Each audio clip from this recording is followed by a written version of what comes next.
ay yung mga buhay. While it is true na yung mga patay, wala na silang iniisip.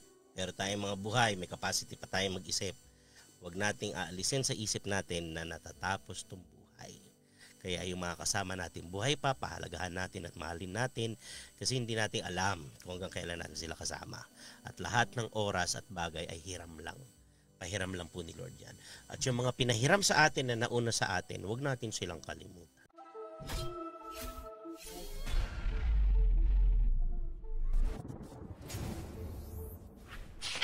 Ang tanong, ito. So, sino ang nagpunta sa sementeryo? Etong undas. So, basahin natin to. Bago natin basahin. Gusto ko lang sabihin na if you ever get the chance to honor the memory of your loved ones, no? Especially sa ganitong panahon, do it. No? Kasi therapeutic po yan. Why? Kasi nakikita mo na hindi ka nag-iisa. Number one, malalaman mo, marirealize mo, hindi ka nag-iisa. Tabi-tabi yung mga patay at isang patay represents a family. Ang dami nang nawalan. No? Isa sa nakatulong sa akin nung nawala yung father ko, nung bumalik ako sa Genesis. Nag-Genesis 1 ulit ako sa pagbasa ng Bible at sinunod-sunod ko lang siyang basahin at napansin ko, after about 5 pages, laging may namamatay na key person. Abraham, yung mga patriarchs, Abraham, si Isaac. Ang pinaka-favorite ko ng moment nung namatay si Jacob. Kasi ang ganda ng pagkakuha sa kanya. He was able to sit down with his sons, with his children, nakaikot sa kanya, tapos blines niya isa-isa. Tapos nung moment na mamamatay na siya, nag-expire na lang siya sa harap ng mga anak niya. Nandun si Joseph. Tapos si Joseph, niyakap niya yung father niya. Kasi nung nawala yung father ko, sumama talaga loob ko kasi I was not able to properly say goodbye to him. Pero he was taken away by the Lord in a very, very gentle manner. He just fell asleep. Napansin ko, wala sa kanilang nagalit sa Diyos. Wala. Si Isaac, nung nawala si Abraham, nag-reunite pa nga sila ng brother niya si Ishmael. Bumalik si Ishmael, nilibing nila si Abraham. Hindi sinabi ni Isaac na, akala ko ba yung father ko ay friend of God, ba't namatay? Hindi sinabi ni Isaac na, Lord, ba't namatay yung tatay ko? Close kayo, di ba? Nag-expire talaga ang tao. No? Sabi nga sa Hebrews, it is destined for man to die and then after this, judgment. Tabasahin ko po. When Jesus saw the crowd around him, he gave orders to cross to the other side of the lake. Okay? Kasi maraming naka-misunderstand dito. Okay? Yan. When Jesus saw the crowd around him, he gave orders to cross to the other side of the lake. Then a teacher of the law came to him and said, Teacher, I will follow you wherever you go. Jesus replied, Foxes have dens and birds have nests, but the Son of Man has no place to lay his head. Okay? Now, eto po muna, stop muna tayo dito. This is not to say na wala si Jesus bahay. May bahay po si Jesus, pero kasi itinerant siya. Traveling speaker siya, so hindi regular kung saan siya talaga mag-i-stay. Kung may magpatuloy, good. Okay? Tapos may advance party po yan. Almost always may advance party yung mga babae. O sila Mary of Magdala. No, pero nga, yun nga, foxes have dens and birds have nests, but the Son of Man has no place to lay his head. Hindi naman sila VIP treatment lagi. Di ba meron ngayon dumating sila sa Gargaseno, di ba pinaalis sila nung pinalayas niya yung demons dun sa lalaki. Yung legion na demons, no? Tapos pinaalis sila. Isipin mo pagod ka, kararating mo lang dun, tapos parang maghapon ka lang dun, pinaalis ka na, no? Hindi ka na nakasettle. Okay? So ganyan, sabi ni Jesus, hindi convenient sumunod sa kanya. Another disciple na po ito, disciple na ito. Ibig sabihin, sumusunod na ito kay Jesus. Right?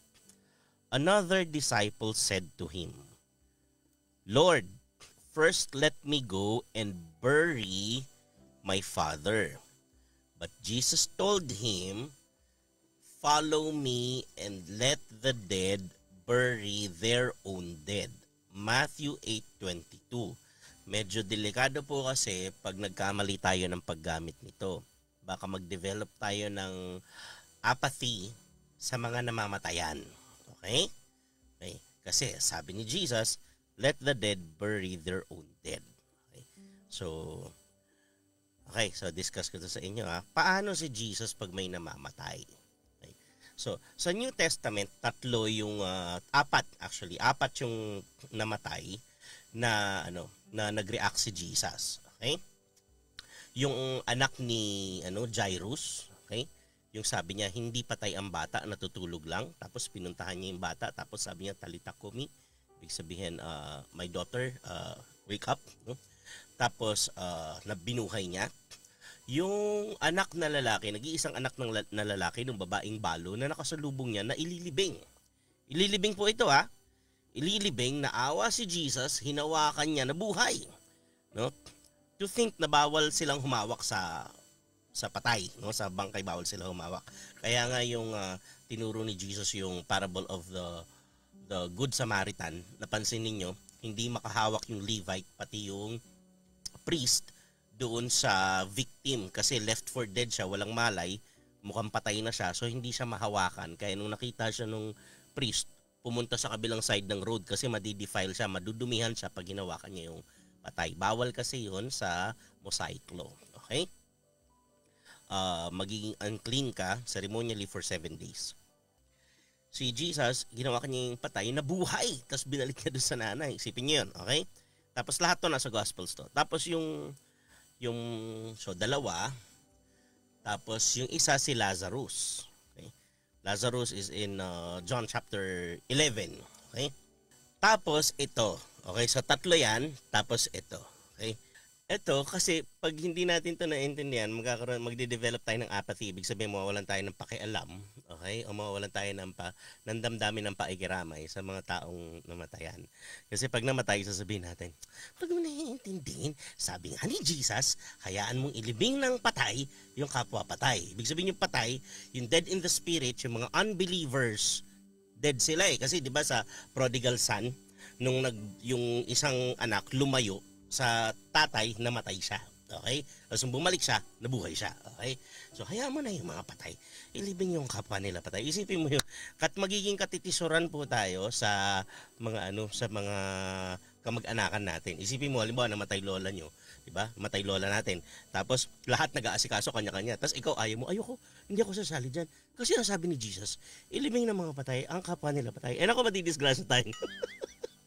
Paano pa sila makikinig sa atin? Masira testimony natin. Okay? Tsaka lalo sa ating kultura natin mga Eastern, napakalaki ng paggalang natin sa patay. Minsan nga, mas malaki pa yung paggalang natin sa patay kaysa sa buhay. Pag yung buhay ang nagpatawag ng reunion, hindi dumarating. Pag may namatay, instant reunion. Di ba? Pag yung buhay ang nakiusap na magbati-bati na kayo, ayaw. Pero pag may namatay, nagbabati yung mga magkaagalit. No? Pero minsan, ayaw pa rin magbati-bati, lalo pag may pinag-aawayang lupa. Okay. Kaya yung lola ko talaga, sabi sa tatay ko, huwag niyong ibebenta yung lupa sa tabi ng bahay natin. Sabi ng tatay ko, hindi po atin yun. Yun nga, kaya huwag niyo nga ibenta. Okay. joke lang. Okay. Ayan. Ano ibig sabihin nito? This is when cultural study is crucial. Okay? This is from John chapter 11. Okay? Jesus verse 38. Jesus once more deeply moved, came to the tomb. It was a cave with a stone laid across the entrance. Take away the stone, he said. But Lord, Martha said, Martha, the sister of the dead man, by this time there is a bad odor, for he has been there for ilang araw? Type nyo, ilang araw na siyang nandyan? Ilang araw? For 4 days. 4 days. Okay. Natatandaan nyo? Sabi ni 4 days na. So, hinintay ni Jesus na 4 days. 4 days ng nakalibing si Lazarus doon sa tomb. Ang tanong, ilang araw na siyang patay? Okay, sagutin niyo. Ilang araw na siya nakalibing? 4. Ilang araw na siyang patay? Ilang araw na siyang patay? 4 days din. 4 days siyang nakalibing, 4 days na rin siyang patay. Ano ibig sabihin? Okay, sabi po ni Dr. Kenneth Bailey dun sa kanyang book na Jesus Through Middle Eastern Eyes, ay, ang burial po, ang burial tradition sa mga Hudyo, same day burial. Ulitin ko po, okay? Same day burial. Hindi po 5 days, 4 days. Okay? Hindi po siya 5 days ng patay, 4 days po siyang patay. 4 days na rin siyang nakalibing. Pag namatay ka ngayon, ngayon ka rin ililibing. Pero na lang kung gabi ka namatay. Okay? Kaya kasi ang bilang ng mga Hudyo, nag-uumpisa yung araw, natatapos yung araw sa sunset. Okay? Pag sunset, tapos na yung araw. Halimbawa yung Sabbath po. Ang Sabbath, hindi po yan nag-uumpisa. Okay, ulitin ko po at hindi po yan nag-uumpisa ng Saturday morning. Ang Sabbath, nag-uumpisa ng Friday night after sunset. Friday night, all the way to Saturday sunset, Sabbath yun. Nakuha niya? Okay. Kaya tingnan nyo sa Genesis, and the evening and the morning, the first day, lumipas ang gabi at sumapit ang umaga, yun ang unang araw. Okay? Nag-uumpisa sila magbilang sa gabi.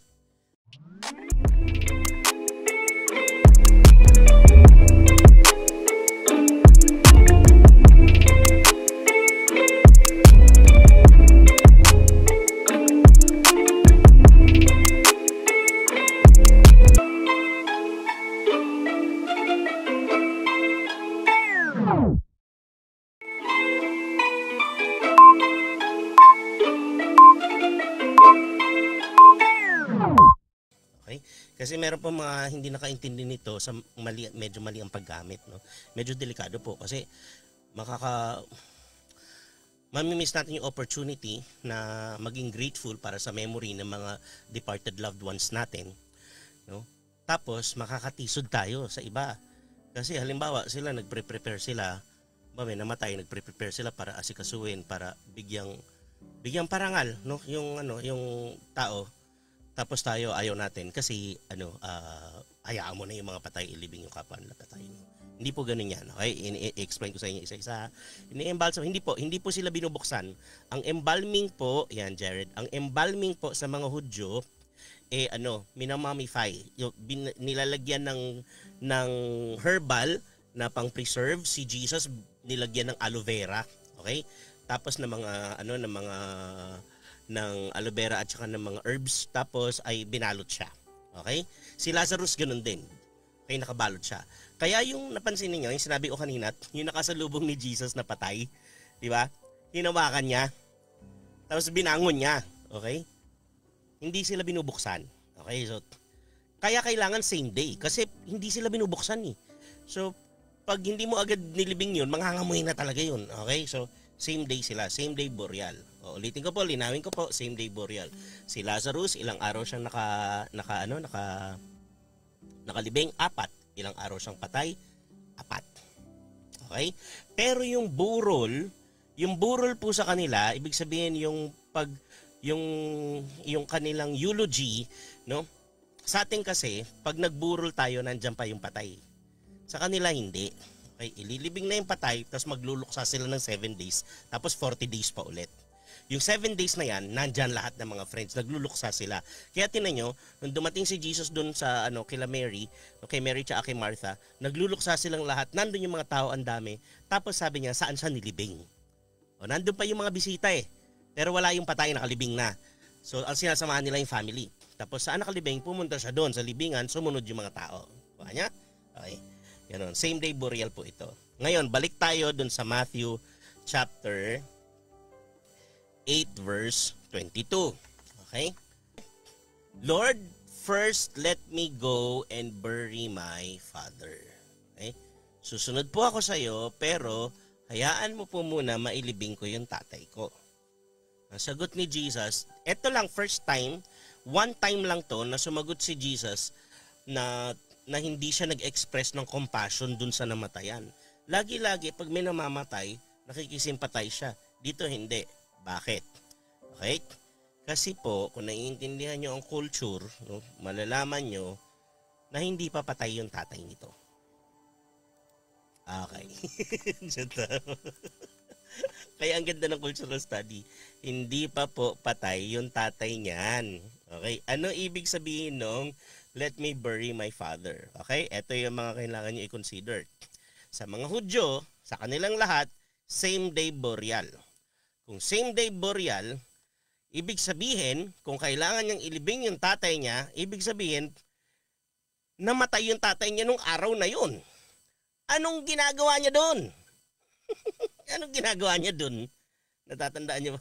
Isipin niyo, namatay tatay mo, nandun ka kay Jesus. Ngayon, kung nandun ka kay Jesus at kamamatay lang ng tatay mo, hindi ba dapat humihingi ka ng tulong kay Jesus? Kagaya ng ginawa ni Jairus? Ha? Kagaya ginawa ni Jairus, Lord, yung anak ko, di ba? Kaso hindi naman siya humingi ng tulong, Lord, yung tatay ko namatay. Hindi. Sabi niya, Lord, hayaan mo munang ilibing yung tatay ko. Ilibing ko yung tatay ko. Malamang-lamang, this man right here, dito sa Matthew chapter 8 verse 21 to 22, malamang-lamang firstborn ito. O ito yung pinakamatanda na natitira sa mga anak at responsibility niya, yung tatay niya. At yung tatay po niya ay matanda na. At sinasabi niya kay Jesus, Lord, susunod ako, sasama ko, pero ilibing ko muna yung tatay ko. Hayaan mong mailibing ko muna yung tatay ko. Ano ibig sabihin? Ibig sabihin po nun, hintayin ko muna yung tatay ko, magawa ko yung responsibility ko sa kanya. Pag namatay na siya, nailibing ko na, free na ako, saka na ako sasama. Kaya ang sabi ni Jesus, in the hearing of everyone, hayaan mo na yung mga patay ang maglibing sa kapwa nila patay.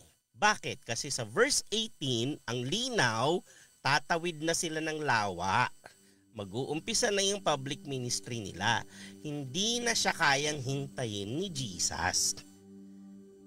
Naintindihan niyo po? Hindi na siya kayang hintayin ni Jesus. Okay? Yung binibury pang bones, ano po yan? Pag ubos na yung ba, after a year or after several years, ubos na yung flesh, no? Pwede nilang kunin yung bones, tapos ilalagay nila sa lalagyan. Tapos ilalagay sa family cave na nandun, parang mausoleo, no, cave, sama-sama sila doon. Okay? So, ganun po 'yan. Okay? So, pwedeng sa jar o pwedeng sa sa maliit na parang kabaong pero bato. So, ganun po. Okay? So, ulit, same day burial po sila. Kung same day burial, napaka-off na nandun siya. Hindi pa po patay ang tatay nun. Okay? Buhay pa ang tatay nun, lamang-lamang matanda na at sinasabi niya, allow me to accomplish my responsibility with my aged father, no? Tapos saka ako susunod sa inyo. Ay ang sabi diyan, nagsabi na si Jesus na tatawid na sila ng lawa because his public ministry is about to formally start. Kaya hindi na pwede. Natatandaan ninyo, sobrang ni Jesus sobrang conscious sa kanyang time frame. Okay? Kasi he works on a specific time frame. Kaya nung sinabi ni Mary sa kanya, anak, nagkulang sila ng wine, diba dun sa wedding sa Cana, ang sabi niya, hindi ko pa time. Kasi conscious siya sa time. Kaya lang sa sobrang bait niya, inumpisahan niya na. Nung inumpisahan niya, alam niyo ang ibig sabihin nun. Ibig sabihin, hindi na siya pwedeng mamasyal-masyal. Kasi nalaman na siya ng tao. Hindi na siya pwedeng mamasyal-masyal, mag-enjoy ng kanyang pagiging tao. Mag-uumpisa na siya ng journey niya sa kanya papunta sa cross. Okay, doon na po yun. Okay? So, nung inumpisahan niya na, dire-diretso na yun. Tapos, dire-diretso na rin yung training niya sa kanyang mga disciples kasi iiwan niya yan. Kaya sa John chapter 9, makikita niyo talaga sobrang conscious niya sa time frame na binigay sa kanya ng Father. Ang sabi niya sa John chapter 9 verse 4, while I am in the world, I am the light of the world. We must do the work that my Father has sent me to do while it is day because night is coming when no one can work. O tapos sa John chapter 13, John chapter 9 yun, John chapter 13 ang sabi, as soon as Judas took the bread, Judas went to betray Jesus. And it was night. O, nakuha nyo? Sabi, night is coming, tas it was night, no? Ibig sabihin, alam ni Jesus, meron siyang deadline dito sa mundo na nandoon siya. Kaya nung sinabi niya, tatawid na kami, mag-uumpisa na kami ng ministry, tapos yung iba, ay sa ano na lang po, pagkamatay na lang ng tatay ko, maayos ko muna lahat yung family affairs ko, saka na ako sasama. Sabi ni Jesus, hayaan mo na lang yung mga patay, ang maglibing sa kapwa nila patay. Ibig sabihin, kung yan ang priority mo, hindi ka na namin mahihintay. Hindi po ibig sabihin ay walang pakialam si Jesus sa patay. Naintindihan niyo po? Kasi si Jesus po, yung heart ng Father, parehas sila ng heart ng Father. Imposibleng magkaiba sila ugali, no? Hindi po totoo na mas mabait si Jesus kaysa sa Father. Hindi po totoo. Yung iba sinasabi, ang Diyos daw sa New Testament mas mabait kaysa ang Diyos sa Old Testament. Hindi. Hindi po bumait ang Diyos, dati na siya mabait. Okay? So kaya lang si Jesus nga yung absolute, yung ultimate expression ng love ng Father. Ang nagpadala sa kanya yung Father eh. Siya yung love ng Father, no? So ano sabi sa Psalms chapter 116? Precious in the sight of the Lord is the death of His servants. Sa ibang translation, of His saints. Okay? Reformed po ba tayo, Pastor? Ako po mahirap po sagutin yan eh. Kasi may mga Reformed na ayaw ng Reformation eh. Kasi dapat ang Reformation dire-diretso eh, no? Ibig sabihin, kasi sabi kasi it's a different topic altogether, no? Mababang usapin po 'yan. Basta ang masasabi ko po biblical Christian po tayo. Okay? So 'yan. Ngayon, at may mga sinasabi po at utang na loob po natin sa mga founders ng Reformation, nagkaroon ng Protestantism, kaya natin nabubuksan yung mga Bibles natin. Okay? So wag rin po natin kalimutan 'yan. Okay? So 'yun. Kasi dati bawal buksan ng Bible eh. Okay? So precious in the sight of the Lord is the death of His faithful servants. Okay? So, ito pa isa. Sabi. Okay, so, basta ako lang po sinasuggest ko, huwag nyo ipangalan sa tao yung faith ninyo. Okay? Pag may nagtatanong sa akin, ano ka ba? Molonist ka ba? O ano ka ba? Siguro pwede yon kung formal debate para alam nila kung saan ka nanggagaling. Pero kung tatanungin ano faith ko, ang faith ko po ay Christian po ako. Nakakahiya naman kay Jesus. Sabi ni Paul, bakit nyo sinasabi ako kay Pablo, ako kay Apollos, ako kay Pedro? Bakit? Kami ba ang napako sa krus para sa inyo? Si Jesus eh. Kaya pag nagtatanong, ano ka Ruther? Ano ka ba? Ganito ka ba? Christian ho ako, Christian. So, Christian ho ako. So, ayan. Kasi nakakahiya naman kay Lord ko, ipapangalan ko sa ibang tao yung faith ko. Diba? Siya yung namatay para sa akin. Okay?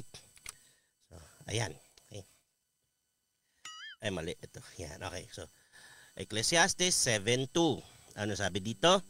Better to go to the house of mourning than to go to the house of feasting, for that is the end of all men, and the living will take it to heart.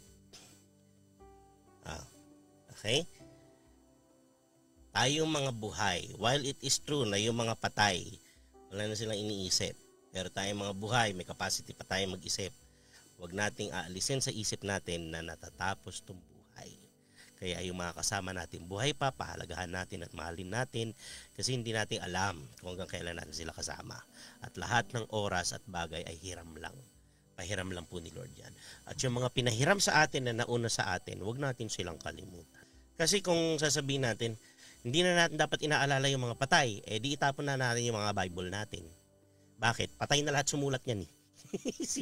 Patay na lahat sumulat niya. Si Paul ang tagal-tagal ng patay, pinag-aaralan pa natin yung sulat niya, di ba? So, hindi ko ang wag natin gagawin wag natin sila sambahin, no? At wag na tayong manalangin sa kanila. Okay? Kay Jesus lang tayong mananalangin. Sa Ama at kay Jesus tayong mananalangin. Okay? Manalangin tayo sa Ama sa pangalan ni Jesus. Si Lord lang ang sasambahin natin. Pero pahalagahan natin yung mga alaala, yung mga aral, yung legacy na iniwan ng mga nauna sa atin. Lalo yung mga fathers in faith natin, mga pastor natin, mga magulang natin, mga naging guro natin, no? Parangalan natin sila, no? At alalahanin natin sila, no? Pray tayo. Lord, maraming salamat po. We thank you so much for your goodness, Lord God. We thank you, Lord God, for you are mindful of us. Sabi nga ni David, what is man? When I consider the works of your hands, the moon, the stars, the celestial beings that you have created, Lord God. When we consider the works of your hands, what is man that you are mindful of us? Maraming salamat po. Maraming salamat po that when we pass on, Lord God, that day is precious to you. Thank you, thank you. Precious in the eyes of the Lord is the death of his faithful servants. Thank you for that comfort, Lord God. And thank you, Lord God, for reminding us, Lord God, that not even death is able to separate us from your love. Maraming salamat po. Salamat po. Turuan at tulungan mo po kami mga buhay pa na magpahalaga sa aming panahon. Magpahalaga sa aming mga mahal sa buhay. Magmahal na kagaya mo. Para pag oras na po namin umuwi, wala kaming panghinayangan at pagsisihan. Maraming salamat po. At ang lahat po, Panginoon, ng mga nakasama namin na nauna na, ipinagpapasalamat po namin sa iyo na napahiram kami. Napahiram kami ng magulang, napahiram kami ng kapatid, napahiram kami ng kaibigan, ng mahal sa buhay. Maraming salamat. Salamat po, salamat. At sa lahat ng sakit sa puso at luha na dinadaanan ng mga nawalan ng mahal sa buhay, salamat po at hindi mo kami iniiwan. Sinasamahan mo kami, dinadamayan mo kami. For we do not have a high priest who is not able to sympathize with us. Thank you, Lord God, for you suffer with and for us. Thank you, thank you. And for that, you are able to see us through. Maraming salamat po. We await your grand return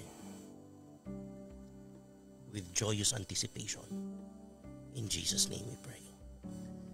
Amen. Amen.